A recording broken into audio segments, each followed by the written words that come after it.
ડભોઈ તાલુકા સેવા સદન સભા હોલ ખાતે આગામી ભગવાન જગન્નાથજીની રથયાત્રા પ્રસંગને લઈને શાંતિ સમિતિની બેઠકનું આયોજન કરવામાં આવ્યું, જેમાં હિન્દુ મુસ્લિમ અગ્રણીઓ ઉપસ્થિત રહ્યા હતા।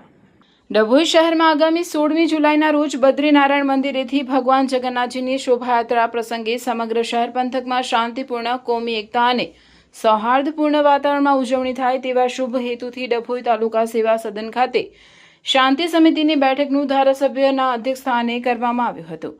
આ બેઠક Dabhoi DYSP Akash Patel, Dabhoi police inspector A T Patel, Dabhoi નગરપાલિકાના ચીફ ઓફિસર જય કિશન તડવી અને મહેશભાઈ પરમાર, ડભોઈ નગરપાલિકાના પ્રમુખ પુષ્પાબેન રાવળ અને બીરન શાહ, ગોપાલભાઈ જીનાવાલા, અફઝલભાઈ કાબાવાલા, સલીમભાઈ ઘાંચી, ઇબ્રાહીમભાઈ ખત્રી અને શહેર કોંગ્રેસ ભાજપના પ્રમુખ, હિન્દુ મુસ્લિમ આગેવાનો તેમજ બદ્રીનારાયણ મંદિરના ટ્રસ્ટી મંડળના સભ્યો મોટી સંખ્યામાં ઉપસ્થિત રહ્યા હતા।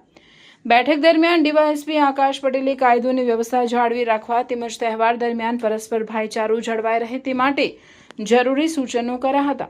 આ પ્રસંગે હિન્દુ અને મુસ્લિમ બંને સમાજના આગેવાનો, સ્થાનિક વેપારીઓ અને શાંતિ સમિતિના સભ્યો મોટી સંખ્યામાં હાજર રહ્યા હતા।